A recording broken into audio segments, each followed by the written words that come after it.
राजा राकेश प्रताप सिंह जी हैं। आपका हम लोगों के चैनल में बहुत बहुत स्वागत है सर। लगातार समाज के मुद्दे हों, क्षेत्र के मुद्दे हों, क्षेत्र की समस्याओं को आप लगातार उठा रहे हैं। एक बड़ी उपलब्धि अभी मिली, एक हाईवे मार्ग बांधा बहराइच था जिसकी दूरी अगर बछरावा से बाराबंकी बॉर्डर तक देखी जाए तो 20 किलोमीटर थी। ये 15 किलोमीटर फीट था, 15 किलोमीटर मार्ग बनता था। 5 किलोमीटर में अधिकारी नहीं जागते थे। जब अधिकारियों से बातचीत की जाती थी, अधिकारी बोलते थे ये लिखा पढ़ी में नहीं है, जिसका खामियाजा क्षेत्र की जनता भुगतती थी। कई एक्सीडेंट हुए, कई लोग घायल हुए, लगातार जाम लगा रहता था। आपने कई बार पत्र लिखा, इसका पत्र का असर ये हुआ कि मार्ग बनने लगा है, जल्द ही पूरा मार्ग बन जाएगा। तो इसको लेकर कुछ बताना चाहेंगे? किन किन लोगों ने आपसे बात की? बड़ी समस्या थी जो एक आपके पत्र के द्वारा, आपके प्रयास के द्वारा सफल हुई। ये बात सही है कि बांदा बहराइच मार्ग मध्य प्रदेश से लेकर नेपाल को जोड़ता है और काफ़ी हिस्सा ये भवानीगढ़ से लेकर हैदरगढ़ के बीच का हिस्सा जो रायबली जनपद में आता है वो काफ़ी बुरी हालत में था। और उसका परिणाम ये होता था, अक्सर आप देखते होंगे, आप लोग ने अपने चैनल में अखबार के माध्यम से लगातार छापा कि एक्सीडेंट होते थे, मर जाते थे लोग और नाना प्रकार की उसमें घटनाएं होती थी। तो उसमें प्रयास रहा और उसमें सफलता मिली, काम शुरू हो गया। इसमें एक पत्र आपने और भी लिखा था 4 लाइन को लेकर के, लगातार सोशल मीडिया पर पत्र रहा, सुर्खियों पर रहा। अब जानकारी ये मिल रही है कि शायद ये 4 लाइन नहीं बनने वाला है। तो चूँकि आप हमें हमेशा मुद्दों को उठाया करते हैं, तो आपके माध्यम से जानकारी लेना चाहते हैं 4 लाइन वाली बात कहाँ तक सही और क्या इस पर होने वाला है? ये बात सही है कि अक्सर जो एक्सीडेंट होते रहे हैं उनको देखते हुए ये ज़रूरी था कि इसको 4 लेन किया जाए, क्योंकि ट्रैफिक और हैवी ट्रैफिक यहाँ से बहुत निकलता है। और इधर कानपुर साइड का जो बजाय लखनऊ या इधर हो के गंगागंज के सीधे बछरावत से सीधे जाता है नेपाल बॉर्डर तक, तो उसमें ये स्टेट हाईवे है। जो हमने जानकारी की या जो हमें जो इसका फीडबैक मिला कि 4 लेन ज़्यादातर नेशनल हाईवे के लिए वो लोग प्राथमिकता देते हैं। मगर फिर वही बात, प्रयास में कमी नहीं है, ईश्वर चाहेगा।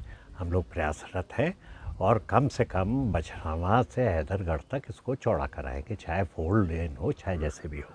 अपने शिवगढ़ का एक ऐतिहासिक राम जानकी मंदिर है, जहाँ पर अगर राम जानकी मतलब राम की मूर्ति और के होने के अलावा कई भगवानों की है, शंकर जी भी हैं, साईं जी भी हैं, तो कई तरह के हैं। तो जानकारी मिली उसके जीर्णोद्धार के लिए सरकार द्वारा 1 करोड़ रुपए का अनुदान दिया गया है, जिसका शायद कुछ पैसे भी खाते में आ गए। जल्द इसका सौंदर्यीकरण का कार्य शुरू हो जाएगा। तो इस बारे में कुछ जानकारी देना चाहेंगे?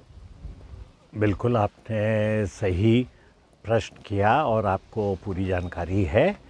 ये श्री राम जानकी मंदिर बहुत ही प्राचीन है और बड़ी प्रतिष्ठित मूर्तियां हैं जो कि पुरातत्व विभाग उत्तर प्रदेश द्वारा मान्यता प्राप्त है।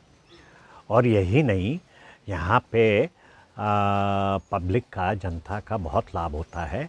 यहाँ पे साप्ताहिक बाज़ार बृहस्पति और रविवार लगती है, जिसमें भारी संख्या में साग सब्जी से लेके, राशन से लेके नाना प्रकार की दुकानें, बिसात खाना, ये वो सब लगती है।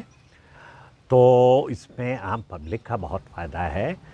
ये शिवगढ़ पंचायत ही नहीं, पूरे क्षेत्र के लोग और बाहर से, बाराबंकी साइड से लोग आते हैं अपने यहाँ पे क्रय विक्रय करने।